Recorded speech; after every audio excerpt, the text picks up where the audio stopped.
What's up mga next? So ngayon mag-tutorial muna tayo. Turuan ko kayo kung paano magpalit ng battery sa ating Suzuki Gixxer 155. So let's go.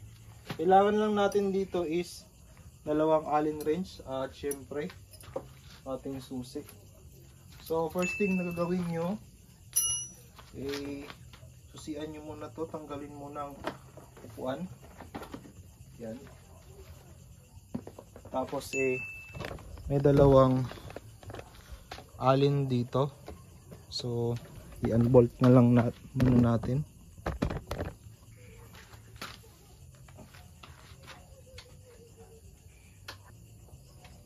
Madali lang to mga next yung pagpapalit ng battery sa ating Suzuki Gixxer. Hindi nyo na kailangan magpa-labor pa. So next step nyo, ito, alin na to, tapos dito, tsaka isang alin dito banda, tapos isang lock dito sa ilalim mga negs, yung lock na ito. Yan. Kailangan natin tanggalin yun para matanggal tong side flaring. So mahina na kasi yung battery ng ating motor mga negs, hindi niya na kayang pa-startin kaya nagpalit na tayo. So naghiram na lang ako ng battery sa motor ni Mr. Moto kasi magkasukat naman.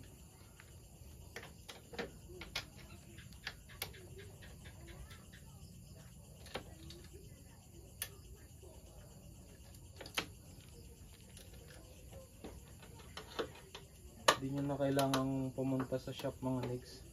Kailangan nyo lang ng dalawang size ng Allen wrench. Ito ay basic lang.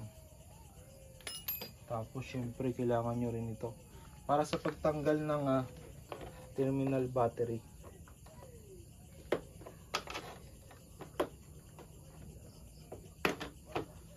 So ito yung dapat tanggalin doon sa ilalim kasi lock nyo yun mga next. Tapos ganito lang. Yan. Tanggalin muna tapos hugot. Dahan lang yan. So ito yung location ng battery natin mga negs. By the way, ang sukat pala ng ating battery is ito, YTX4L-B. So ito yung lumang battery natin mga negs, yung stock battery natin, Emarflex, which is tumagal din siya ng almost 3 years, no? So ang ipapalit nating battery is Daewoo. Matagal ng brand ito mga next ng battery kaya subok na ito. Sa dating motor natin ito rin yung gamit kong battery. Proven and tested na ito mga next yan. Daewoo. Tsaka mura pa. So 400 pesos nga lang to sa amin. Yun, tatanggalin na muna natin yung terminal. Itong dalawang wire pala na ito mga next. Wiring stone ng ating busina na dual horn at saka yung isa mini driving. Tanggalin lang natin itong dalawang terminal.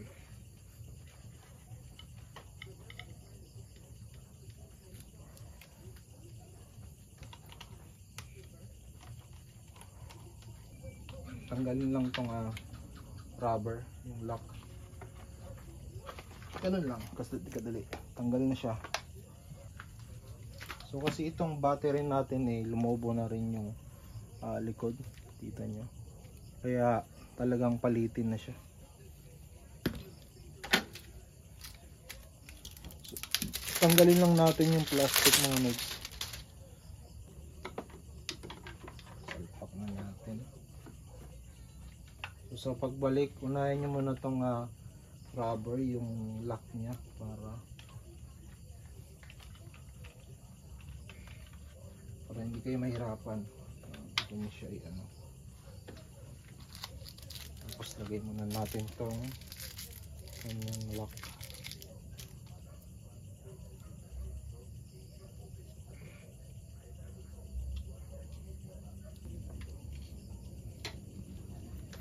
So dagdag tips lang mga negs. Kasi itong nut niya medyo mahirap tong kabit kapag pinatagilid nyo, uurong siya doon patalikod.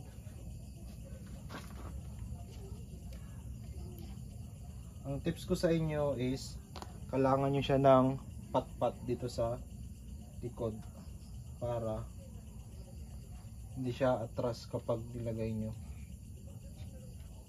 So lagay na natin muna yung negative.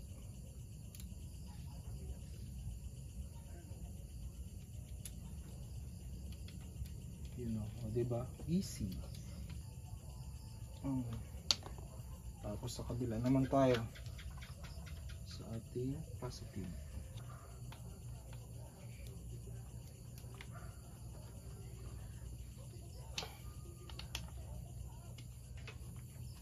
O diba, madali lang mga negs. O diba, napaka basic lang mga negs. Try muna natin mga negs. Yun o. O diba.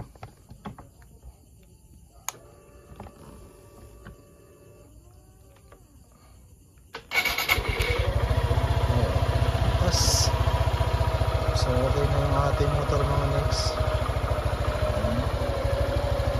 Hindi na tayo nilulubat.